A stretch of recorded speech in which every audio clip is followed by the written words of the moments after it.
el mensaje que Dios tiene preparado para nosotros el día de hoy. Es importante que prestemos atención. Recordemos que estamos en la segunda carta del apóstol Pedro. La semana pasada vimos las características de los falsos maestros. Terminamos diciendo que el objetivo de Satanás es engañar. El objetivo de Satanás es engañar a la mayor cantidad de personas dentro y fuera de la iglesia. Ese es el objetivo de Satanás, engañar a la mayor cantidad de personas dentro y fuera de la iglesia. Pero el objetivo de Dios es identificar y exponer a tales falsos maestros que están en todas partes, en todo tiempo, y por lo tanto todos los creyentes, todos los hijos de Dios debemos de estar alertas y discernir cuando alguien nos está hablando algo verdadero o algo falso acerca de la palabra de Dios, acerca de lo que dice la palabra de Dios. Habíamos dicho que estos falsos maestros utilizan muy bien la palabra de Dios, que parece que están diciendo una verdad a pesar de que sea una mentira, porque es parte de su característica, es parte de lo que hacen. Entonces, como creyentes, estamos obligados a tener ese discernimiento para percatarnos si es algo que nos están mintiendo, que nos están engañando. Y para poder estar preparados y poder discernirlo, tenemos que profundizar en la palabra de Dios. Si no estudiamos la palabra de Dios, pues nunca vamos a poder identificar si alguien nos está engañando o no. Eso es importante. Por eso los lunes podemos estudiar teología a las 7 de la noche y estar preparados o estar alertas para detectar cualquier falso maestro. Además, que cualquier distorsión de la palabra de Dios es lo que más le desagrada a Dios. Eso no le gusta a Dios. Entonces sabemos que Satanás es padre de mentira. Satanás es el padre de la mentira, pero Dios es verdad. Por un lado está Satanás como padre de la mentira, por otro lado está Dios como Dios de verdad. Hay muchos versículos de la Biblia, bastantes, que nos reiteran esta sencilla pero indispensable realidad. Seguramente recuerdan Juan 14:6. ¿Qué dice Juan 14:6? ¿Quién nos lo dice?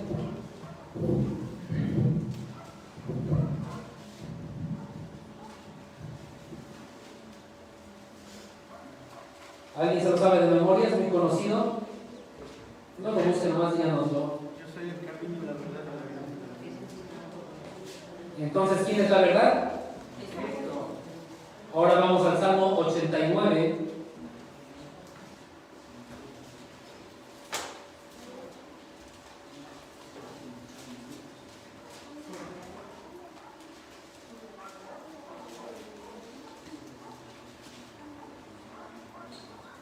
Ahora vamos a mencionar dos versículos que nos dicen que Dios es verdad. Hay bastantes, si pudiera dictarles un listado de versículos que nos dicen que Dios es verdad. Uno, pues ya lo dijeron, y el otro es el Salmo 89:14.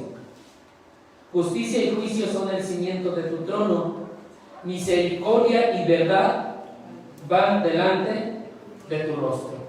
Entonces, Dios es verdad. Dios es verdad y por lo tanto cuando Dios habla siempre dice,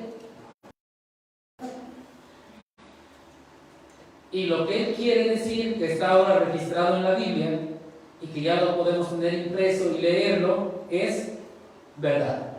La palabra de Dios es verdad, es infalible, es perfecta, no tiene error y es totalmente confiable, porque la palabra de Dios nos va a hablar de todo.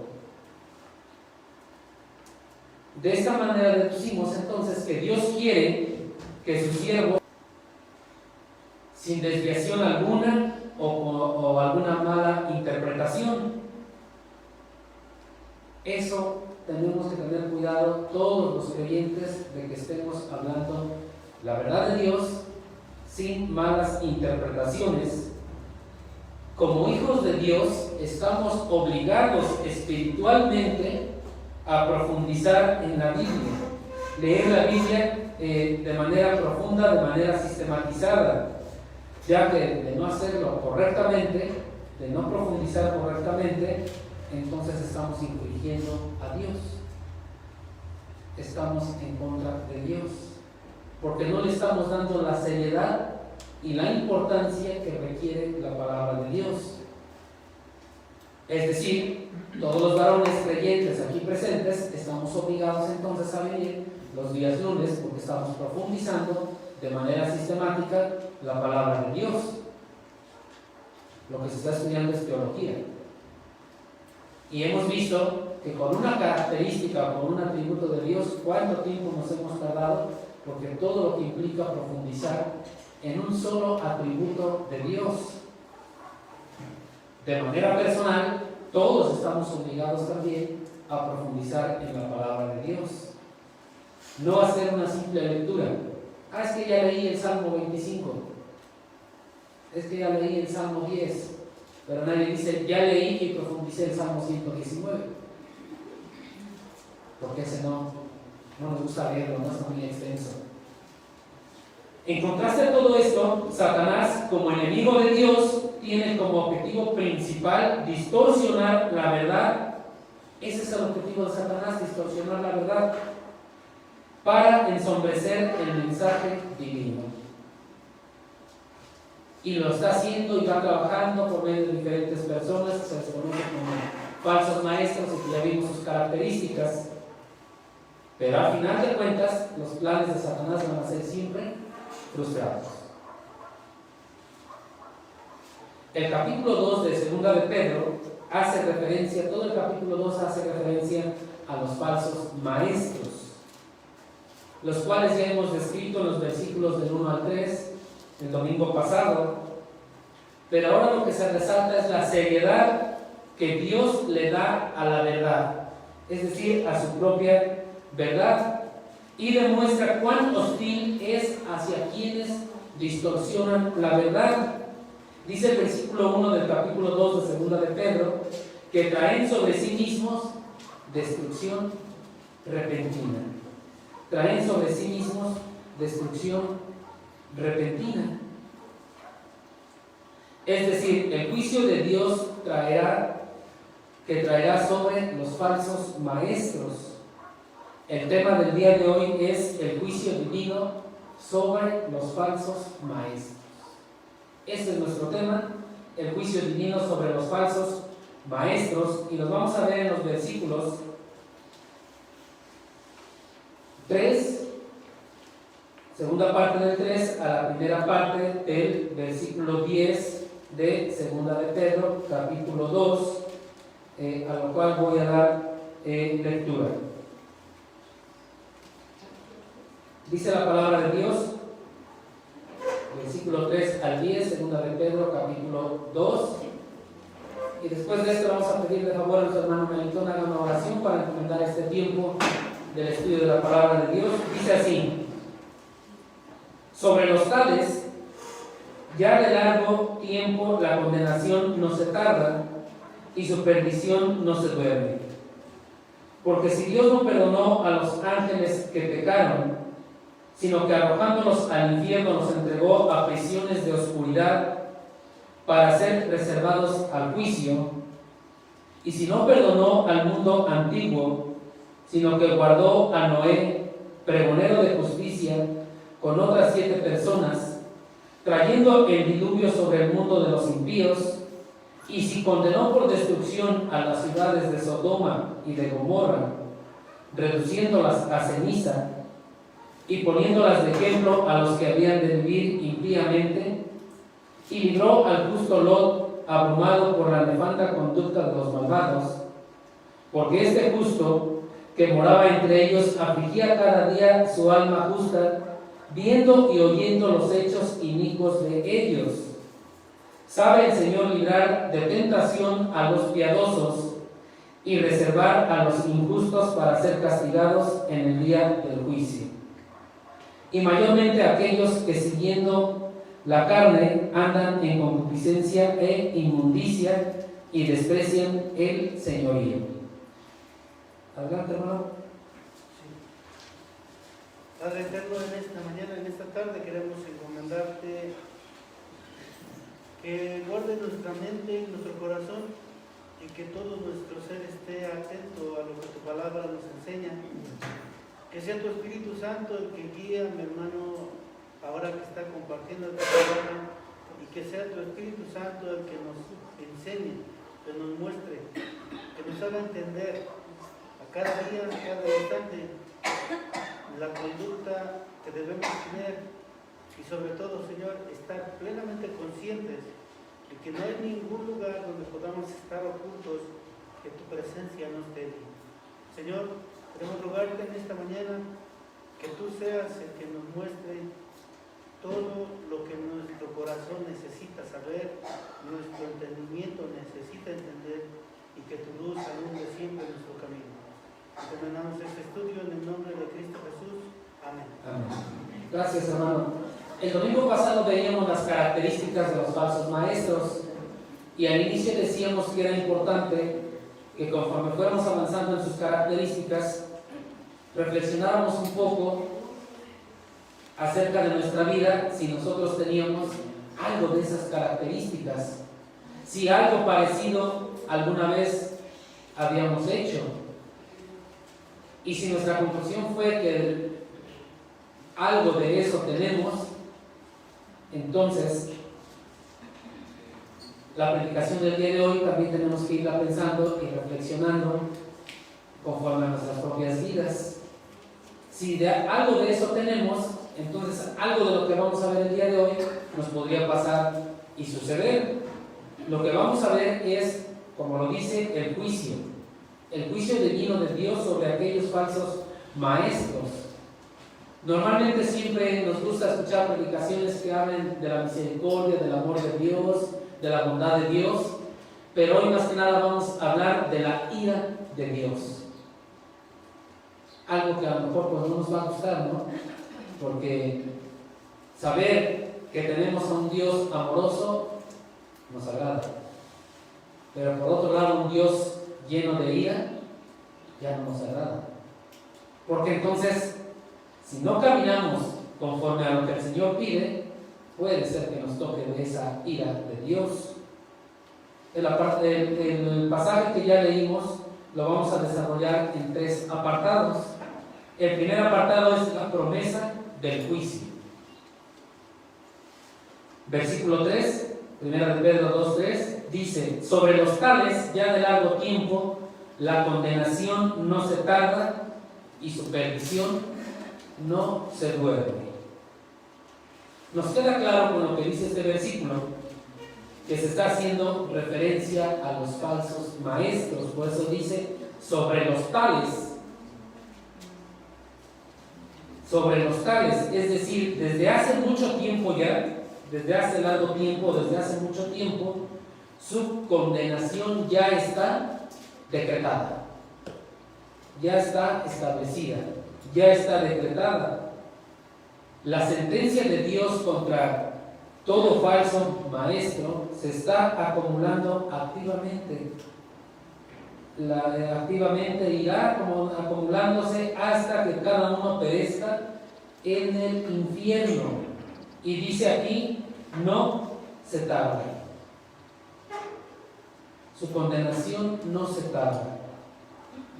Es decir, ya está lista para ser suministrada o para ser administrada a todo falso maestro de parte de Dios.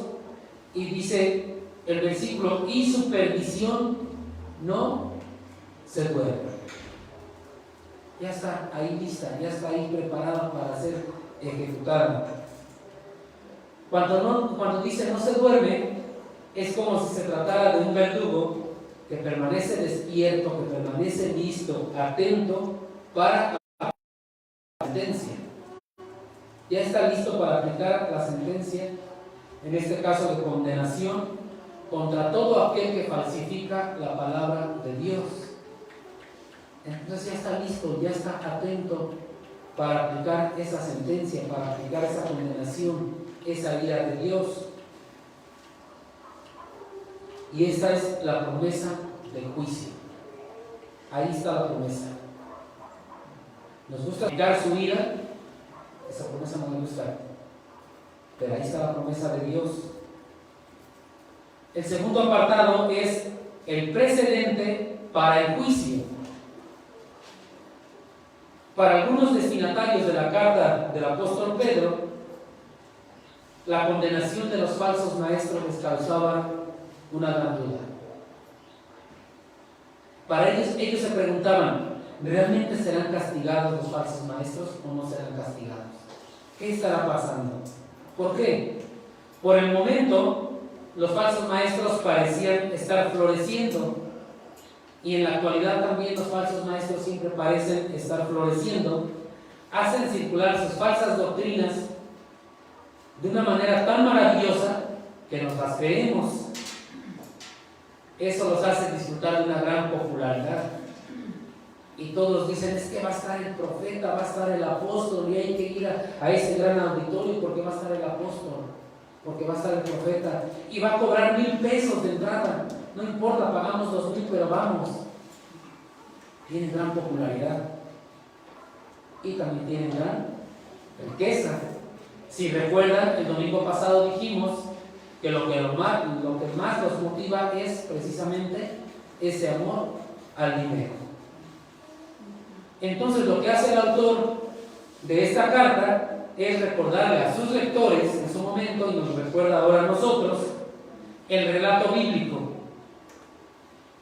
Recuerda el relato bíblico mostrando cómo Dios juzgó fielmente en el pasado y enseñando que también lo hará en el presente. Utiliza relatos bíblicos del pasado para recordarles que Dios sí va a castigar a los falsos maestros.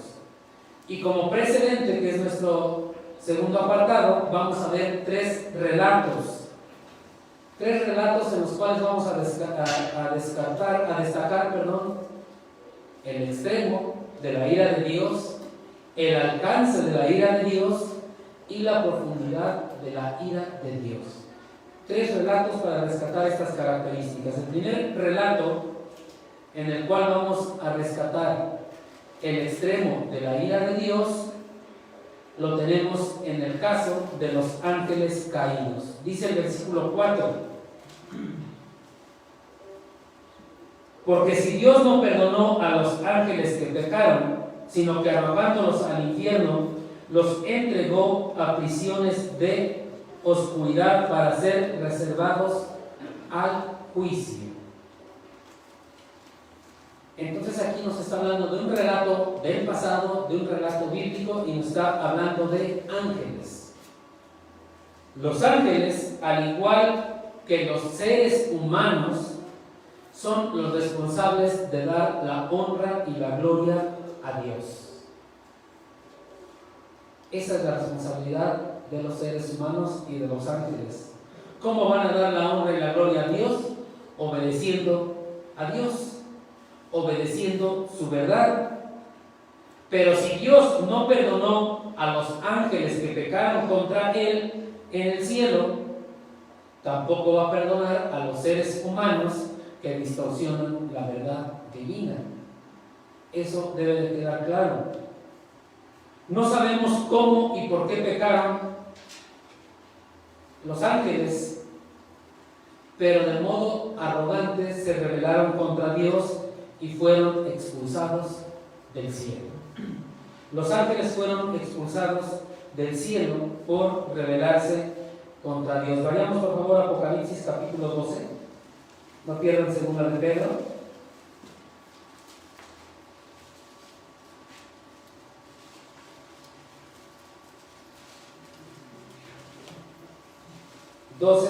Versículos del 7 al 9.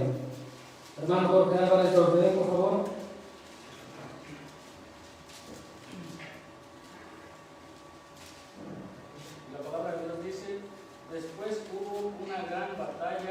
diciendo: Miguel y sus ángeles luchaban contra el dragón,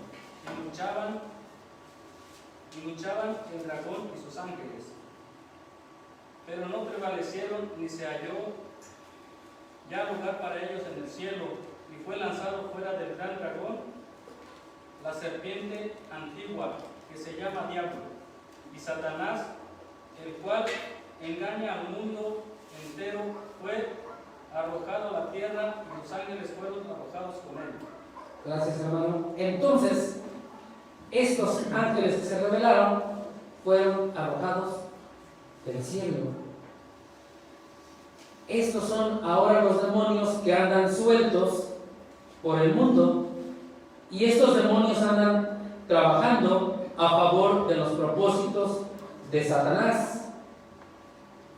Y por eso leemos en la palabra de Dios que dice que nuestra lucha no es contra sangre ni carne, sino contra principados y potestades en las regiones celestes. Entonces hay demonios que están trabajando en contra de Dios, están haciendo su trabajo a favor de Satanás. Y por eso en Efesios, el apóstol Pablo, capítulo 6, nos dice que nos vistamos de la armadura de Dios para estar protegidos contra la acechanza del enemigo, contra los dardos del maligno. Estos son los ángeles que andan ahí. Sin embargo, arrojándolos al infierno, dice que los entregó a prisiones de oscuridad. La palabra infierno tiene dos términos para poder traducir la palabra infierno. Uno que es tártaro, que hace referencia a un abismo subterráneo, que es la morada de los espíritus más malvados. Ese es el tártaro. El otro es algo así como Gehenna, que está en griego, que hacía referencia al vertedero de basura de Jerusalén, donde ardía constantemente el fuego porque estaban quemando esa basura. Eso es lo que hace referencia para traducir la palabra infierno. La palabra que se utiliza aquí es tártaro, precisamente haciendo referencia a las prisiones de oscuridad, que era un lugar de confinamiento que se refiere a la pérdida de libertad, destino que los demonios temen bastante. Y pudiéramos preguntarnos nosotros, ¿cómo sabemos que los demonios tienen temor de este lugar? Si no podemos ver a los demonios claramente y preguntarles a qué le tienes miedo. Si son ángeles caídos que andan errantes por el mundo. Vayamos a un relato que tenemos en Lucas capítulo 8, que seguramente lo van a recordar ahorita que lleguemos al capítulo 8 de Lucas.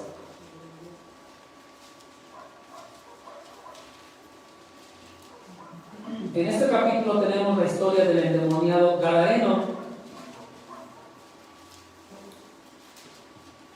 En la historia ya la conocemos, únicamente voy a leer versículos 30 en adelante, pero tenemos la historia del endemoniado Gadareno, Lucas 8, 30. Y le preguntó Jesús diciendo: ¿cómo te llamas? Y él dijo: Legión, porque muchos demonios habían entrado en él, y le rogaban que no los mandase ir al abismo, Tártaro, infierno. Había allí un hato de muchos cerdos que pasían en el monte, y le rogaron que los dejase entrar en ellos, y les dio permiso. Y los demonios, salidos del hombre, entraron en los cerdos, y el hato se precipitó por un despeñadero al lago y se ahogó. Vean cuál era su ruego: no irse al abismo, porque era un lugar que ellos tenían. El abismo es un lugar muy feo. Entonces ellos no querían irse al abismo. Todos los enviados a estas presiones de oscuridad están reservados para el juicio como prisioneros culpables que esperan la sentencia final. Están ahí y su ejecución sería en el último día. Entonces están ahí esperando nada más, son lanzados a ese abismo, es un lugar de terror incluso para los demonios. Ellos no quieren estar ahí, pero los ha mandado ahí el Señor. Están ahí reservados para la ejecución en el día postero, en el último día. Dice Apocalipsis 20:10: y el diablo que los engañaba fue lanzado en el lago de fuego y azufre, donde estaban la bestia y el falso profeta, y serán atormentados día y noche por los siglos de los siglos. Entonces, después de esas prisiones, cuando sea el gran día del Señor, esta va a ser su ejecución final. Será lanzado al lago de fuego y azufre. Serán atormentados día y noche por los siglos de los siglos. Es muy fuerte. Ahora, ¿quiénes son estos ángeles y qué hicieron? ¿Quiénes son estos ángeles? ¿Qué hicieron? Vayamos a la carta de Judas. Está un poquito antes de Apocalipsis, una carta muy pequeña, un solo capítulo. ¿Qué hicieron estos ángeles?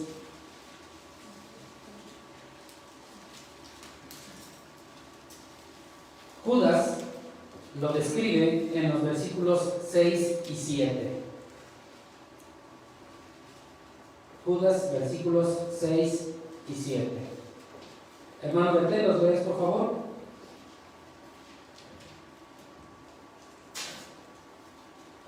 La palabra de Dios dice así en Judas 6 y 7: y a los ángeles que no guardaron su dignidad, sino que abandonaron su propia morada, los ha guardado bajo oscuridad y en prisiones eternas para el juicio del gran día. Como Sodoma y Gomorra y las ciudades vecinas, las cuales de la misma manera que aquellos, habiendo fornicado e ido en pos de vicios contra la naturaleza, fueron puestos, por ejemplo, sufriendo el castigo del fuego eterno. Gracias. ¿Qué hicieron estos ángeles? No guardar su dignidad. Esto significa que salieron de su propia esfera de existencia, de su propia esfera de comportamiento como ángeles, abandonaron su propia morada, poseyendo a hombres mortales, y cohabitaron con mujeres. Relato que tenemos en Génesis capítulo 6. Se infiltraron con la humanidad, razón por la cual estos ángeles están en prisiones de oscuridad, reservados para el juicio. Están ahí reservados para el juicio. Con este relato lo que Pedro está diciendo es que pasará lo mismo con los falsos maestros. Si sucedió con los ángeles, también va a suceder con los falsos maestros. Recordemos que se infiltraron ya en forma humana con mujeres y comenzaron a pecar, y por eso hubo grandes cosas tanto en Sodoma y Gomorra como en el diluvio. Había gran pecado. Eso es lo que pasó con estos ángeles. En el relato número 2 vamos a ver el alcance de la ira de Dios. Ya vimos su extremo. Su extremo es tan grande que la ira de Dios se desató en contra de aquellos ángeles. Ahora vamos a ver su alcance. Lo vamos a ver en el relato que tenemos en 2 de Pedro, capítulo 2, versículo 5. 2 de Pedro 2:5, vamos a ver el caso del mundo antiguo. Y si no perdonó al mundo antiguo, sino que guardó a Noé, pregonero de justicia, con otras 7 personas, trayendo el diluvio sobre el mundo de los impíos. Veamos ahora. Es tan fuerte el alcance de la ira de Dios que no juzgó únicamente a los ángeles caídos, sino que también juzgó y no perdonó al mundo antiguo. Es más, acabó con toda la totalidad de la humanidad, a excepción de Noé y su familia. Esta historia del diluvio la tenemos en Génesis capítulo 6. Sabemos la historia, y si no, pues se les queda la tarea de la historia en Génesis capítulo 6, la historia del diluvio. Pero como ya sabemos, Dios guardó a Noé. Dios guardó a Noé, quien era justo en medio de una sociedad malvada y corrupta. Era muy fuerte ya el pecado en los tiempos de Noé. En total fueron 8 personas que no perecieron. De hecho, desde un siglo antes del diluvio, Dios le reveló a Noé su plan para enviar el juicio. Vayamos ahora sí a Génesis capítulo 6. No pierdan segunda de Pedro.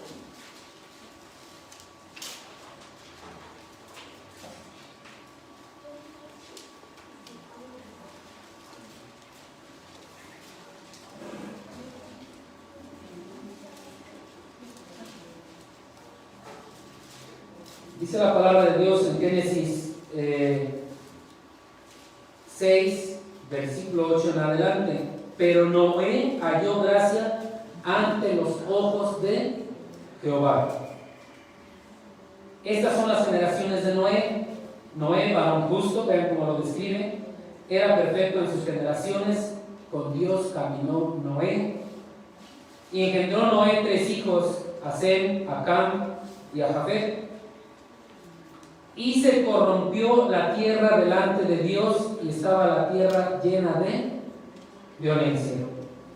Y midió Dios la tierra, y he aquí que estaba corrompida, porque toda carne había corrompido su camino sobre la tierra. Y dijo pues Dios a Noé: he decidido el fin de todo ser, porque la tierra está llena de violencia a causa de ellos, y he aquí que yo los destruiré con la tierra. ¿A quién se lo reveló? A Noé. Mientras se construía el arca, Noé, porque a Noé se lo reveló, le dijo cómo, Noé estuvo actuando como pregonero de justicia, advirtiendo a las personas de la muerte inminente y del juicio divino. Las estuvo llamando al arrepentimiento, pero ignoraron a Noé. Dijeron que Noé estaba mal. Dijeron que no estaba loco, que no había llovido. ¿Cómo era posible? A causa de la pecaminosidad del hombre, con el diluvio, Dios destruyó a toda la humanidad y casi a todos los animales. ¿Por qué digo casi a toda la humanidad y casi a todos los animales? Porque hubo 8 personas que se salvaron y cierta cantidad de animales que estaban en el arca. Y era necesario hacerlo, como dice el versículo 5, sobre el mundo de los impíos. Los impíos son aquellos que les falta total reverencia, adoración o temor a Dios. Y entonces Dios dice: hay que destruirlos. Entonces, al igual que en el mundo antiguo, los impíos y los falsos maestros de la época de Pedro, o los de la actualidad, por su rebeldía provocan el juicio de Dios sobre sí mismos. Veamos qué tan fuerte es el alcance de la ira de Dios. Tan fuerte es que lo hizo sobre toda la humanidad. Destruyó a toda la humanidad, destruyó toda la tierra, destruyó animales, destruyó todo. Ese es el alcance de la ira de Dios. Es muy fuerte la ira de Dios. Ya vimos el extremo de la ira de Dios, ya vimos el alcance de la ira de Dios, y en el relato número 3 que retoma el apóstol Pedro, vamos a ver la profundidad de la ira de Dios. La ira de Dios también es profunda. Es el caso de Sodoma y Gomorra, que lo tenemos en los versículos 6, 7 y 8 de 2 de Pedro, capítulo 2. Dice así: y si condenó por destrucción a las ciudades de Sodoma y de Gomorra, reduciéndolas a ceniza y poniéndolas de ejemplo a los que habían de vivir impíamente, y libró al justo Lot abrumado por la nefanda conducta de los malvados, porque este justo que moraba entre ellos afligía cada día su alma justa, viendo y oyendo los hechos inicuos de ellos. Entonces Sodoma y Gomorra eran dos ciudades ubicadas en la llanura del Jordán. En el sentido económico, en el sentido humano, Sodoma y Gomorra eran fructíferas, eran de buen negocio, era un lugar fértil, ideal para el cultivo y para la crianza de animales. Eso nos lo dice Génesis 13, versículos del 8 al 12. Entonces, a la vista del ser humano, eran buenos lugares. Por la causa de su grave pecado, Dios las condenó a destrucción. Dios las condenó a destrucción, dice el versículo 6. Así como en el diluvio Dios guardó a Noé y a su familia, hizo lo mismo con Lot y sus hijas. En el diluvio, la destrucción fue por inmersión, ahogados por tanta agua. En este relato es por incineración, quemados. Y lo podemos ver en Génesis capítulo 19, donde se nos relata todo esto de Sodoma y Gomorra. Fue por incineración. La destrucción fue tan fuerte, es decir, es tan profunda, que dice que las redujo a ceniza. Fue tan profunda que en la actualidad, aún con tanta tecnología que ya hay, las ruinas de Sodoma y Gomorra siguen sin descubrirse. Es decir, no se sabe la ubicación exacta de estas ciudades. Porque fue tan profunda la ira de Dios con estas ciudades que aún no se han descubierto. Pero Pedro pone esto de ejemplo, dice el versículo, a los que habían de vivir impíamente. El juicio divino de Dios enterró bajo cenizas a los cuerpos de los habitantes de Sodoma y Gomorra, pero sus almas las hundió en el juicio eterno. Es muy profunda la ira de Dios. Ahora, es muy probable que los ciudadanos de estas ciudades conocieran el mensaje de justicia y de juicio que predicó Noé después del diluvio. Él estuvo predicando, él estuvo compartiendo el evangelio aún después del diluvio. Pero rechazaron este mensaje prefiriendo vivir en pecado. Al igual que en el diluvio hubo personas que fueron libradas, también en este relato tenemos a Lot y a sus dos hijas que fueron libradas. Así como en estos dos relatos se nos muestra la ira de Dios, también se nos muestra su gran misericordia. Salvó a 8 personas en el diluvio, aquí salva a 3 personas. Y seguramente recordarán la intercesión que hizo Abraham acerca de Sodoma y Gomorra, ¿no? Y cómo le estaba ahí intercediendo al Señor y diciéndolo 50 y bajando el número y bajando el número. Como una intercesión también de parte de un hombre justo. Pero Pedro aquí describe a Lot como justo. Sin embargo, Lot era una persona muy superficial y era una persona muy egoísta. Ahí en Génesis capítulo 13, versículos del 5 al 13, se nos relata un problema que hubo entre Abraham y Lot. Se peleaban sus pastores porque ya no había donde apacentar al rebaño. Tanto Abraham como Lot ya tenían mucho rebaño, ya tenían muchas ovejas, ya tenían muchos animales. Pudiéramos decir en el mundo actual que eran los millonarios de su momento, tanto Abraham y Lot.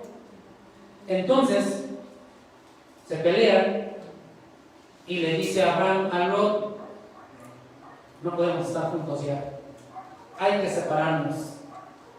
Tú decides para dónde te vas. Si tú te vas a la derecha, yo me voy a la izquierda. Entonces dice el relato que Lot alzó los ojos, vio la llanura del Jordán, vio que era buena para el cultivo, era buena para apacentar ovejas, y escogió este lugar que estaba muy cerca de Sodoma y Gomorra. Ven cómo era de superficial, cómo era de egoísta, ¿no? ¿Por qué no le dijo a Abraham: pues vete para allá, que es mejor el lugar, hay cultivo, hay para apacentar las ovejas, y yo me voy para otro lado? No, tan superficial era que se fue a lo mejor. También en Génesis capítulo 19 nos relata que ofreció a sus propias hijas a los sodomitas. Veamos cómo era Lot. También nos relata que Lot dudó en salir de la ciudad cuando los ángeles se lo indicaron ahí en el versículo del 15 al 22 de Génesis 13.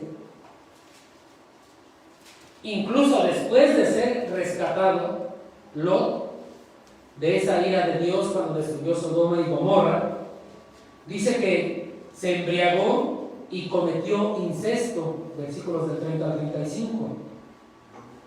Sin embargo, a Lot se le considera como justo. Dice Pedro que era justo. La palabra justo aquí quiere decir que era un creyente, que era un hijo de Dios.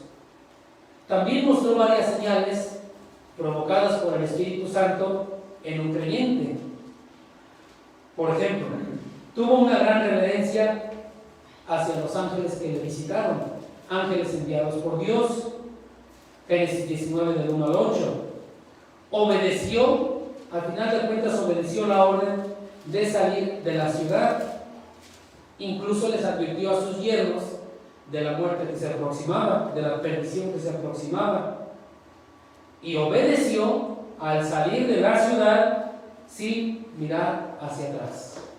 Recuerden que la orden era no mirar hacia atrás. ¿Quién miró? Su esposa. Y se quedó. Por eso los rescatados fueron nada más Lot y sus dos hijas. Entonces Lot era creyente, era justo. Y Pedro nos lo describe en el versículo 7, que era justo porque estaba abrumado por la nefanda conducta de los malvados. A pesar de sus errores, Lot no quería nada o no quería tener nada que ver con la nefanda, es decir, escandalosa conducta de estos malvados. Estos malvados eran personas que todas sus acciones las hacían sin ninguna restricción, sin alguna norma legal. El odio que tenía Lot por el pecado de quienes lo rodeaban era señal de que se trataba de un creyente, que se trataba de un justo. Dice Romanos 12:9.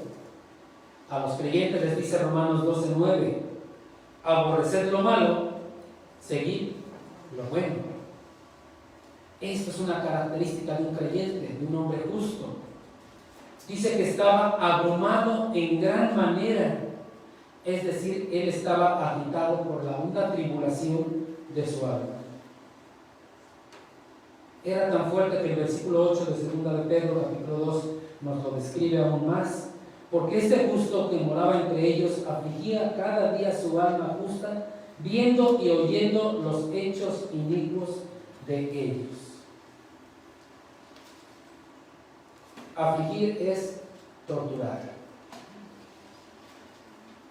lo que demuestra el enorme suplicio que Lot experimentaba por estar expuesto a la maldad que lo rodeaba. Y pudiéramos decir, pero la culpa fue de Lot, porque él escogió ese lugar. Abraham no dejó escoger a lo que él quisiera, y él escogió ese lugar. Sin embargo, él estaba afligido por todo lo que estaba viviendo. Por medio del recordatorio de estos tres relatos, Pedro advierte a sus lectores, incluso a nosotros, de la perdición que enfrentarán los enemigos de Dios. Él está advirtiendo por medio de estos relatos. Nos muestra el extremo de la ira de Dios, que lo hizo hasta con los ángeles. Nos muestra el alcance de la ira de Dios, que lo hace para toda la humanidad.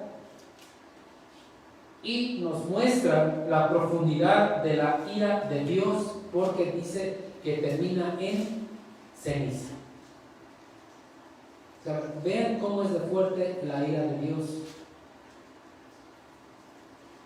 ¿Qué pasaría si cuando vamos a compartirle a alguien el Evangelio, en lugar de hablarle del amor de Dios, le hablamos de la ira de Dios?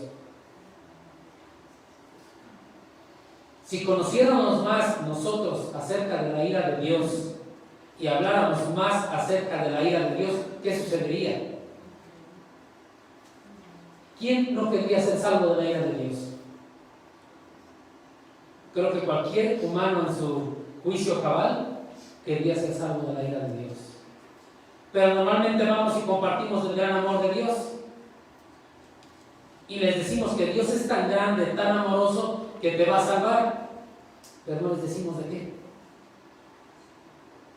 Porque hay gente en el mundo que te pregunta y te dice, bueno, ¿y de qué me va a salvar?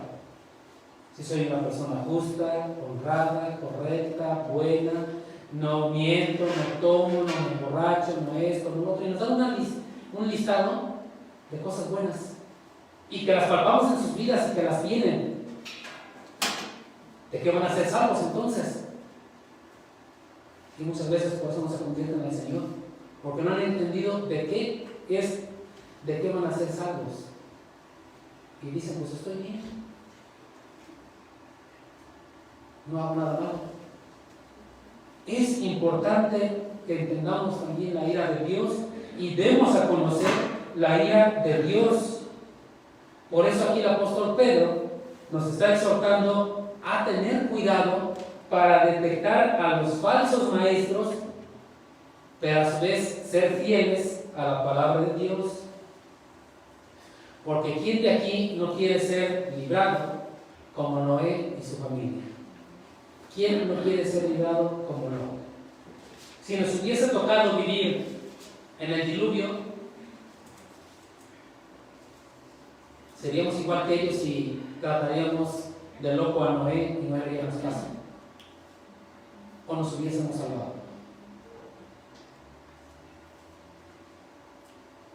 Por lo que dice la Biblia, si nos hubiera tocado vivir en el diluvio, también hubiésemos perecido, porque dice que toda la humanidad estaba llena de maldad.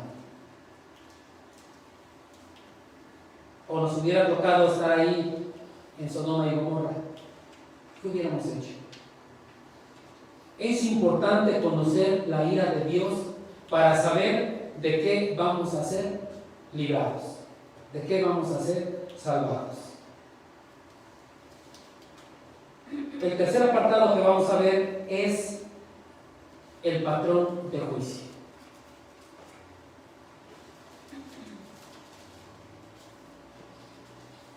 Pudiéramos pensar y decir, bueno, eso sucedió con los ángeles, eso sucedió con el diluvio, eso sucedió con Sodoma y Gomorra, pero ahora las cosas han cambiado. La actualidad ha cambiado. Ahora nos dicen esto, nos dicen el otro. No, ya no va a pasar eso porque ha cambiado. Ahora es diferente. No. En el versículo 4, Pedro comenzó a describir el juicio de Dios, que es lo que ya hemos venido leyendo. Y ahora en los versículos 9 y 10 proporciona una gran conclusión. Si Dios supo a quién juzgar y a quién librar en el pasado, sin duda sabe hacer lo mismo en el presente y en el futuro. dice el versículo 9: sabe el Señor librar de tentación a los piadosos y reservar a los injustos para ser castigados en el día del juicio. Si Dios lo supo hacer en el pasado, lo sabe hacer en el presente y lo sabe hacer en el futuro. Es decir, hay un patrón divino de juicio, hay una regla divina de juicio, hay un patrón que seguir, el cual ya está establecido con mucha anterioridad. Y es lo que Pedro nos está diciendo en este momento. Si lo supo hacer en el pasado, lo sabe hacer en el presente y lo sabrá hacer en el futuro. ¿Quieren saber más exactamente cómo es este patrón? Vayamos por favor a Malaquías.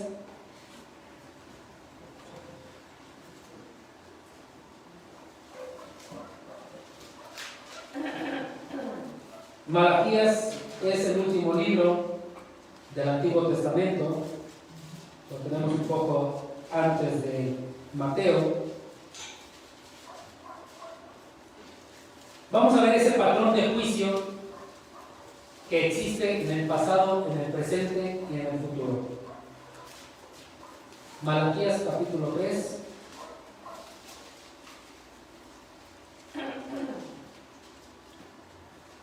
Y vayamos pensando un poco lo que voy a ir leyendo, vayamos pensando qué tanto aplica para nosotros el patrón del juicio divino de Dios.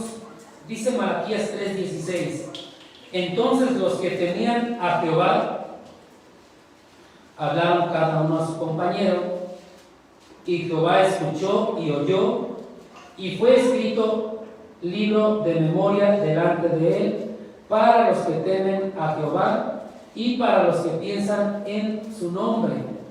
¿Vamos bien? 17: y serán para mí especial tesoro, ha dicho Jehová de los ejércitos, en el día en que yo actúe y los perdonaré, como el hombre que perdona a su hijo que le sirve. Entonces os volveréis y discerniréis la diferencia entre el justo y el malo, entre el que sirve a Dios y el que no le sirve. Vayamos pensando qué tanto le servimos a Dios. Capítulo 4: porque he aquí viene el día ardiente como un horno, y todos los soberbios y todos los que hacen maldad serán estopa. Aquel día que vendrá los abrazará, ha dicho Jehová de los ejércitos, y no les dejará ni raíz ni rama. Vean cómo está escrito la palabra abrazará, no está con Z. No creen que te van a abrazar y te van a dar un apapacho. Viene de brasas, fuego, ¿ok? Versículo 2: mas a vosotros los que teméis mi nombre nacerá el sol de justicia, y en sus alas traerá salvación, y saldréis y saltaréis como becerros de la manada. Versículo 3: hollaréis a los malos, los cuales serán ceniza bajo las plantas de vuestros pies, en el día en que yo actúe, ha dicho Jehová de los ejércitos. ¿Cuál es el patrón? Destruir a los malos, bendecir a los buenos. Destruir a los que no sirven al Señor, bendecir a los que le sirven al Señor. Dice en Mateo que separará a las ovejas de los cabritos. Sigue siendo el mismo patrón de juicio. En pocas palabras, sabe el Señor, dice Pedro en el versículo 9, juzgar a los malvados, condenar a los malvados, pero al mismo tiempo librar a los que le pertenecen. Eso lo sabe hacer el Señor. ¿Se acuerdan de la parábola que está en Mateo capítulo 13? Vamos a Mateo capítulo 13, vamos a ver una parábola.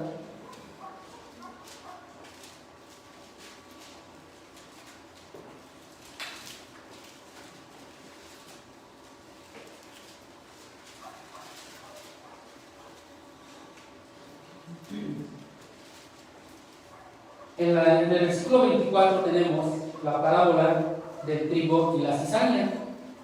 Ya la estudiamos cuando estudiamos Mateo. no la vamos a leer toda, pero es importante que veamos el versículo 30 de esta parábola. Dejad crecer juntamente lo uno y lo otro hasta la siega, es decir, el trigo y la cizaña.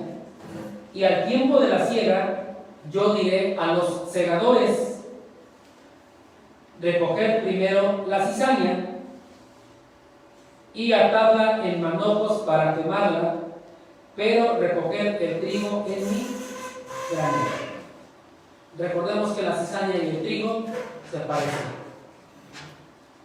Desde que van creciendo tienen las mismas características, desde la semilla van creciendo, todos se parecen, pero hasta el final es donde se ven diferentes. Por eso se esperó hasta al final. Y supo otra vez separar a la cizaña del trigo, al creyente de los no creyentes. A los no creyentes serán quemados, atados en manojos serán quemados, y al trigo dice: recoger el trigo en mi granero, allá con el Señor, en el cielo. Ese es el patrón de juicio divino del Señor y siempre va a ser aplicable en todo tiempo. Ese es el patrón, que no se nos olvide. Y este patrón de juicio nos debe de llenar de gozo, porque dice el versículo: sabe el Señor librar de tentación a los piadosos, versículo 9 de 2 de Pedro. Dios sabe cómo salvar a los que le pertenecen, y por lo tanto, si somos hijos de Dios, si le servimos al Señor, si tememos al Señor, no nos va a pasar nada. Debemos de tener ese gozo y esa confianza, porque ahora conocemos que hay un patrón del juicio divino de parte de Dios. Dios no solo sabe cómo rescatar a sus propios hijos, no solo sabe cómo rescatar al trigo, sino que también sabe reservar a los injustos para ser castigados en el día del juicio. Versículo 9. Habrá una sentencia final y la transferencia a su último destino. Enfrentarán el juicio ante el gran trono blanco. Todos enfrentarán el juicio ante el gran trono blanco. Todos vamos a enfrentar este juicio, el cual va a ser más fuerte que lo que sucedió en el diluvio, que lo que sucedió con Sodoma y Gomorra. Vayamos por favor a Apocalipsis, por favor.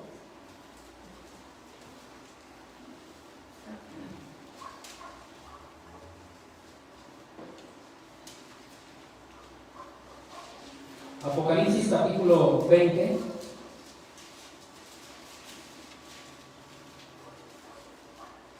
Dice la palabra de Dios en los versículos del 11 al 15, 20 del 11 al 15. Y vi un gran trono blanco y al que estaba sentado en él, de delante del cual huyeron la tierra y el cielo, y ningún lugar se encontró para ellos. Y vi a los muertos grandes y pequeños, de pie ante Dios, y los libros fueron abiertos, y otro libro fue abierto, el cual es el libro de la vida. Y fueron juzgados los muertos por las cosas que estaban escritas en los libros, según sus obras. Y el mar entregó los muertos que había en él, y la muerte y el Hades entregaron los muertos que había en ellos, y fueron juzgados cada uno según sus obras. Y la muerte y el Hades fueron lanzados al lago de fuego. Esta es la muerte segunda. Y el que no se halló inscrito en el libro de la vida fue lanzado al lago de fuego. Esto va a ser más temible que el diluvio y la destrucción de Sodoma y Gomorra. Esto que acabo de mencionar nos apunta a lo que dice el versículo 10 de 2 de Pedro capítulo 2, que va a ser tan grave para aquellos falsos maestros. Dice: y mayormente a aquellos que, siguiendo la carne, andan en concupiscencia e inmundicia. Y hay algo más todavía, y desprecian el señorío. Menciona dos características de los falsos maestros: son esclavos del pecado y desprecian la autoridad. En conclusión, el juicio divino va a llegar a toda la humanidad. A toda la humanidad. Dios va a destruir a todos los que se le oponen, pero al mismo tiempo va a rescatar a los hijos de Dios, a los creyentes. La solución la tienes tú en tus manos. ¿Eres o no eres hijo de Dios? ¿Eres o no eres creyente? ¿Aceptas o no aceptas a Cristo como Salvador? De ti depende qué quieres: ser rescatado o perecer. Vamos a leer el resumen de toda la predicación del día de hoy. Vayamos por favor a la segunda carta de Tesalonicenses.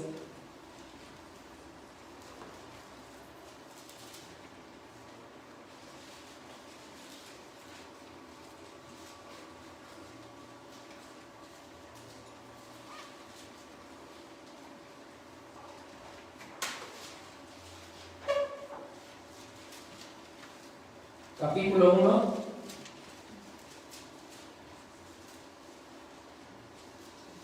Voy a dar lectura a esto, pensemos en esto y con esto estaríamos terminando. Dice la palabra de Dios, segunda de Tesalonicenses, capítulo 1, versículo 3 en adelante.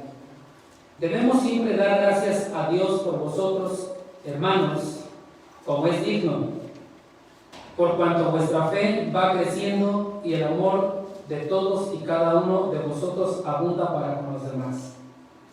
Tanto que nosotros mismos nos gloriamos de vosotros en las iglesias de Dios por vuestra paciencia y fe en todas vuestras persecuciones y tribulaciones que soportáis. Esto es demostración del justo juicio de Dios, para que seáis tenidos por dignos del reino de Dios, por el cual asimismo padecéis. Porque es justo delante de Dios pagar con tribulación a los que os atribulan, y a vosotros que sois atribulados, daros reposo con nosotros, cuando se manifieste el Señor Jesús desde el cielo con los ángeles de su poder, en llama de fuego, para dar retribución a los que no conocieron a Dios ni obedecen al Evangelio de nuestro Señor Jesucristo, los cuales sufrirán pena de eterna perdición, excluidos de la presencia del Señor y de la gloria de su poder, cuando vengan en aquel día para ser glorificado en sus santos y ser admirado en todos los que creyeron, por cuanto nuestro testimonio ha sido creído entre vosotros, por lo cual asimismo oramos siempre por vosotros, para que nuestro Dios os tenga por dignos de su llamamiento y cumpla todo propósito de bondad y toda obra de fe con su poder, para que el nombre de vuestro Señor Jesucristo sea glorificado en vosotros y vosotros en Él, para la gracia de nuestro Dios y del Señor Jesucristo. Oremos. Padre Santo, en esta tarde te damos gracias una vez más porque tú nos has permitido, Padre,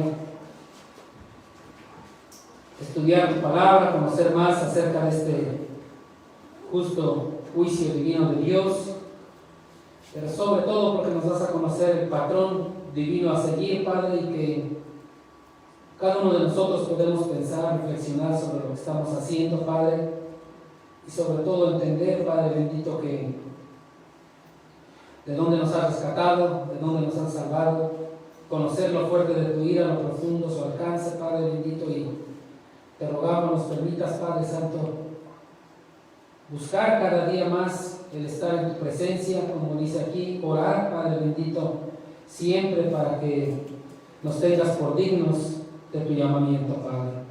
Te damos gracias en esta tarde, bendice a mis hermanos, bendice tu palabra, y que cada uno pueda regresar con bien a sus hogares. En Cristo Jesús, amén. Muchas gracias, Dios les bendiga.